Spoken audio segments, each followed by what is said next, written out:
Gojek aja di Gojek. Gak ada Cici, gak ada Valentina. Oke. Untuk Hoshi. Matilda ya. Matilda make sense. Valentina gak sih? Valen. Harusnya. Atau Valennya mau diambil sama RRQ. Bisa. Karena mereka red side juga kan. Iya. Karena Valentina juga referensi untuk tim Liquid sebenarnya pernah ada untuk di EXP kan? Iya. Waktu di Challenge Finals kemarin waktu digunakan sama RR. Iya benar. Lumayan mengagetkan ya. Iya. Ada di Valentina. Counter yang ternyata. Iya. Lumayan ya. Lumayan. Buat Lukas jadi pick yang oke. Jadinya pick power buat musuh. Karena gulanya cepet banget. Iya. Oke, dan Oke, mereka mau Valentina. mereka mau Valentina. Apakah akan dituntut sama tim Liquid? Kayaknya enggak sih. Kayak mungkin jangan-jangan Liquid udah mempersiapkan jawabannya juga. Itu yang gue takut. Iya, kayak mereka malah mau main burst damage karena ada jauhin juga kan. Ya, Jadi kayaknya nggak ada masalah. Malah itu dia masalahnya. Si manusia ungu ini. dari tadi ya. Dari tadi soalnya kan. Tiba-tiba nama monumen ya. Monumen ya, bawa monumen ya. Tiba-tiba. Tapi berarti kaliannya lebih dipaksa buat jadi EXP berarti. Yap. Karena Pove yang di ban. Oke. Dan dua pick yang akan langsung ditunjukkan oleh tim Liquid ID. Mid lane-nya akan menuju ke arah mana? Kayak combo Johead dan Novaria juga kan sempat keluar ya. Aku Dibuka merasa kalau mid visionnya. lanernya Burst. kayak, ya, let's say mid lanernya bisa bawa flicker gitu kan. Ya. Banding Purify. Kiri bakal nge-react dengan Tigreal. Jadi menurutku harus hati-hati nih. Karena tim Liquid kalau seandainya mid lanernya nggak punya Purify, akan ada pertimbangan Tigreal bisa di-pick. Karena Jawhead itu enak banget loh. Saya Terus jawab juga. Yap. Saya suruh kayak Hero Purify gitu kan. Jessie. Bisa, bagus tuh picknya. Yap. Atau, Oh tuh dia Selena. wah tidak, ternyata lebih ke Farsa. Beserta Iya. dengan Glue. Karena Purify seenggaknya. Dan langsung Tigreal Tigreal. Iya, iya. Tanpa pikir panjang ini memang sudah disiapkan juga oleh RRQ Hoshi. Adu inisiasi yang kembali akan kita lihat. Akankah melempar Tigreal nantinya yang justru akan Waduh. membuat mereka dalam keadaan sulit? Karena siapapun yang memenangkan game yang ketiga akan menuju ke arah match point. Dan seperti apa keseruannya akan langsung dipandu oleh dua caster kita. Langsung saja Rock to Land of Dawn. Thank you so much panelis kita sekali lagi. Draft yang benar-benar menggugah selera kita sangat Wah. melihat adanya Kalea kembali lagi muncul. Tapi Nevin, Yap. after game yang kedua gimana menurut Nevin? After game yang kedua ya, aku ngeliat RRQ Hoshi yang akhirnya udah bisa dapetin tempo mereka kembali lagi. Tapi dengan draft yang bisa dibilang sangat berbeda jauh. Aku mengharapkan permainan yang lebih agresif lagi. Terutama dengan adanya Suyo Jawhead di tangan tim Liquid sih. Ya, Jawhead kemarin yang sempat membuat kegaduhan dengan adanya comeback atas Onyx. Yap. Apakah Jawhead dari Widya akan kembali lagi bersinar? Atau bahkan match point kali ini akan didapatkan oleh RRQ.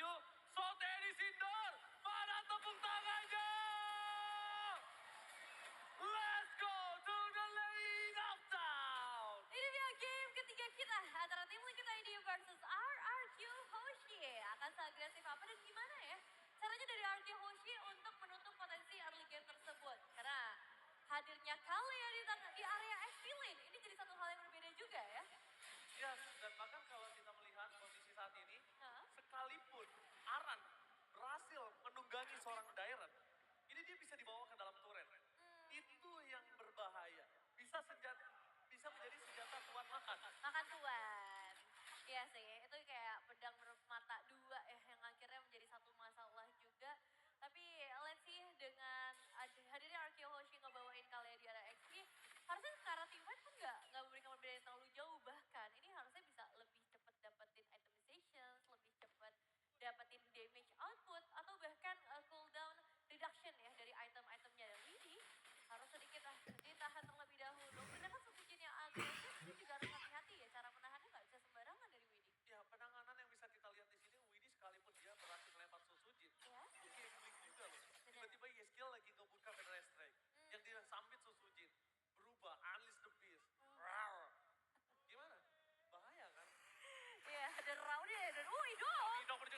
Indonesia berhasil mengusir mundur para pasukan dari tim Liquid. Karena turret pertama akan bakal coba mereka amankan. Dominasi penuh di menit yang kelima dan bahkan satu hit terakhir dari Toy membuat dua turret sudah didapatkan dengan pasti. Tersisa leading dari Iron Ciki yang harusnya udah mereka switch.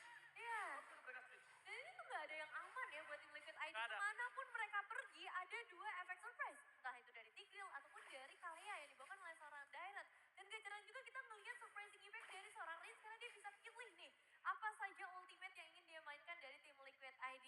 Jadi memang target utama dari RRQ Hoshi sekarang akan berfokus di area top lane sedangkan posisi dari seorang Fabian ini masih terpantau di area bottom lane. Yes, lihat di depan sana Aran bakal dibonyokin. Nah kondisinya kali ini Nevin adalah lihat dua posisi yang dimiliki Arakiyoshi, Idok dan Dairan.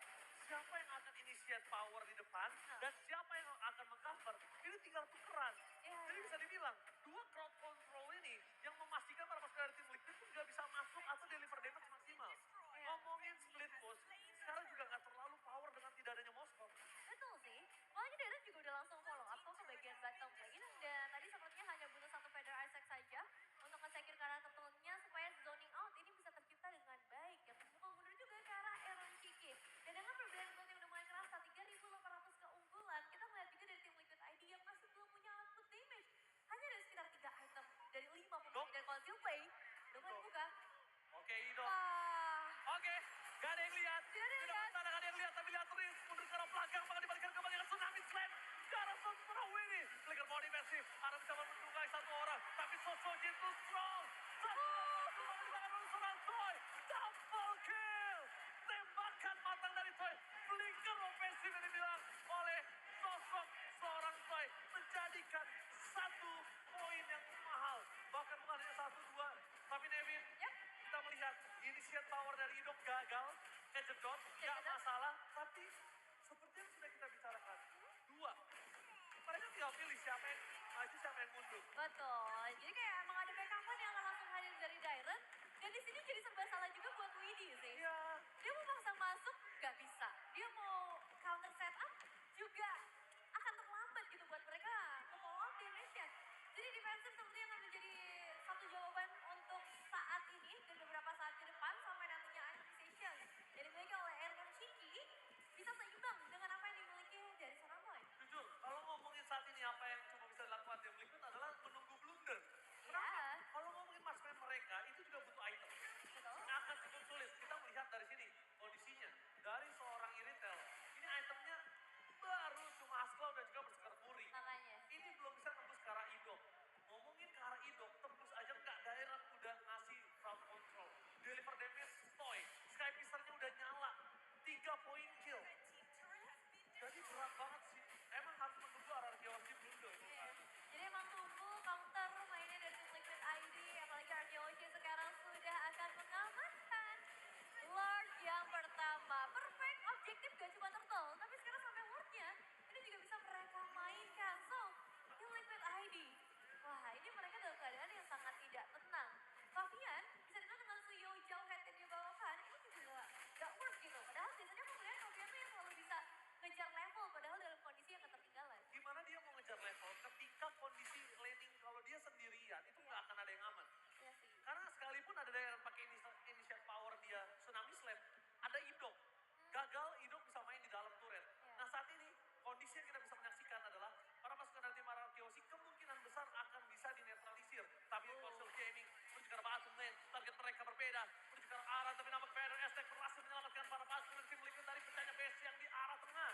Tapi Aran nggak boleh masuk lebih dalam lagi. Dia masuk lebih dalam ini akan menjadi berbahaya untuk dia. Kairan sengaja memberikan waktu dan Tsunami Slam! Itu dia! Berhasil memancing trigger. Damage yang diberikan seorang Idok nggak bisa dihitung lagi. Karena damage dari turret udah maksimal. Tapi Sojin dengan Kamehameha berhasil memberikan damage yang banyak. Walaupun tidak ada korban jiwa. Tapi setidaknya at least ini masih worth it Idok untuk kartu ini. Ya masih sangat worth it sih, apalagi ngelihat damage dari Reigns yang begitu menyakitkan, ngebuat Gensel bahkan harus pulang terlebih dahulu. Dan informasi lumayan banyak sebenarnya, termasuk Purify karena Aaron Ciki ini udah mulai dikeluarkan juga. Jadi bisa dibilang Arkeologi nggak terlalu rugi lah untuk Lord yang pertama karena semua passive turret berhasil mereka pecahkan. Nah sekarang, Castiel dengan Genius One, ini mungkin bisa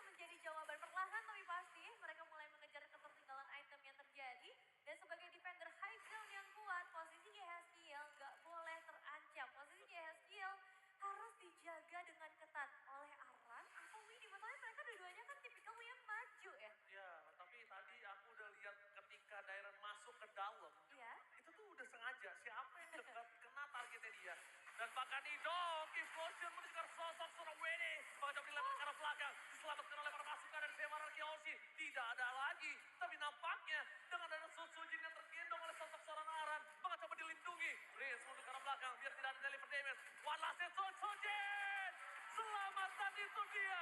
Satu Sky Piercer aktif lagi dari seorang Toy. 4 poin kill Susujin tidak pecah. Dan 4 poin kill dari Toy dengan full dari Sky Piercernya.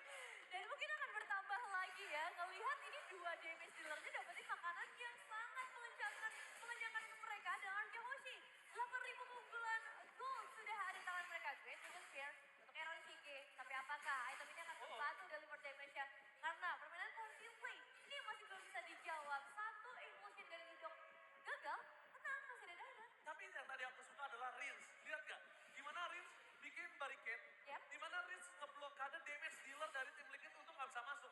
Sekalipun maksa masuk, ya minimal akan ada barter. Benar. Susujin memang settle. Tapi kalau masuk dari tim Liquid juga pasti akan ada yang hilang. Iya. That's why dari tim Liquid ada baiknya. Dibanding dia harus kehilangan 2. Aran dan 1 orang lagi. Mending dia kehilangan Aran aja yang udah pasti hilang. Bener sih. Mereka harus mulai merelakan salah satunya ya untuk Dibanding dapat keuntungan yang lebih banyak kan. Karena itu dalam posisi kayak gini, Nafasnya masih ada. betul. Dan mereka harus cari pertukaran daripada diam-diam doang nggak dapetin poin eliminasi. Kayaknya akan jauh lebih baik hilang 2 tapi dapat Susujin atau dapat Toy untuk memecahkan ya at least taking Sky Pierce atau ngedapetin gold juga supaya mereka bisa kejar nih 9.000 perbedaan goldnya.